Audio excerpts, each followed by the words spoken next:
राना साहब, अब ये बताइएगा कि ये रेकोडेक नाम इस वक्त किस फेज़ में है? पिछले दिनों खबर भी आई थी कि ये एग्रीमेंट हो चुका है, फिर मुसद्दिक मलिक साहब ने उसकी तरदीद की, तो अब ये मामला तय होने में अभी मजीद कितना वक्त बाकी है? कितने फ़ीसद शेयर्स अभी फ़रोख्त किए जा रहे हैं जो 50% हुकूमत पाकिस्तान के पास मौजूद हैं? देखिए, मेरे पास कोई अभी हाजिर इसके ऊपर अपडेट नहीं है। मुझे अगर पहले पता होता, आपने रेकोडेक के हवाले से पूछना है, तो मैं इसका स्टेटस अपडेट ले लेता।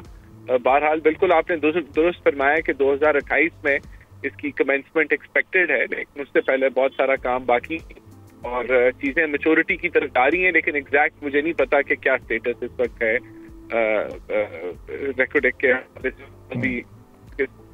लेकिन एक इंटेंशन या एक संजीदगी वाला मामला तो हुकूमत के साथ इस वक्त है इस मामले को लेकर ना, कि जल्द अज जल्द काफी हद तक फाइनल है कि सऊदीज को ही जा रहे हैं ये शेयर्स और वो स्टेक ले रहे हैं, क्योंकि अब हम वो हम और किसी को इस वक्त अब ऑफर नहीं कर रहे। ठीक है, ये तकरीबन फाइनलाइजेशन हो चुकी है। सही। अब तो शुजात फारूक साहब, अगर ये 15% शेयर्स बिलफर सऊदी कंपनी मनारा मिनरल्स के पास चले जाते हैं, तो इसमें मनारा मिनरल्स ज़्यादा मुस्तफ़ीद हो सकेगा, उनके लिए वो ज़्यादा बेनिफिशियल होगा, या पाकिस्तान के पास भी बहरहाल फिर वो अपने 35% के शेयर्स को एक्सप्लोर करने का एक चांस, एक अपॉर्चुनिटी बन जाएगी?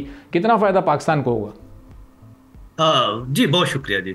देखिए, मेरे ख्याल से ये अगर सऊदी कंपनी आती है तो ये एक विन विन सिचुएशन होगी। अगर आप इसको देखें, ये कंसोर्शियम है।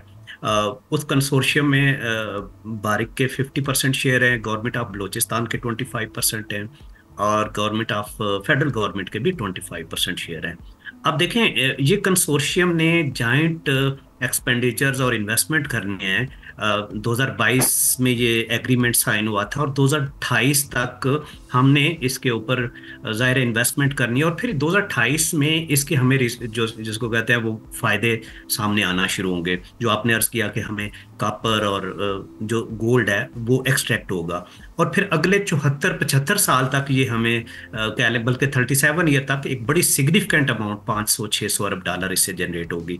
तो देखिए, प्रॉब्लम यह है कि शायद हमारे पास इस वक्त इन्वेस्टमेंट की कैपेसिटी नहीं है कि हम वो इन्वेस्ट करें। तो बहुत अच्छा होगा कि अगर इंटरनेशनल सऊदी अरब उसके अंदर आएगा, इन्वेस्ट करेगा, तो हमें ज़ाहिर है डेफिनेटली उसका फ़ायदा होगा, क्योंकि जो इस वक्त प्लान बन रहा है वो ये है कि जो फेडरल गवर्नमेंट है वो तकरीबन आपने 15% शेयर सेल करेगी और ये 15:10 के ऊपर मुझे लगता है ये बहुत अच्छा होगा, क्योंकि इससे एक मार्केट के अंदर कंपेटिटिवनेस आएगी, ट्रस्ट आएगा और डेफिनेटली एम्प्लॉयमेंट जनरेट होगी, क्योंकि ये प्रोजेक्ट बहुत पुराना है, 1993 या उससे भी पुराना प्रोजेक्ट है। तो शायद हम पिछले 30 साल से इससे कोई फायदा नहीं ले पाए।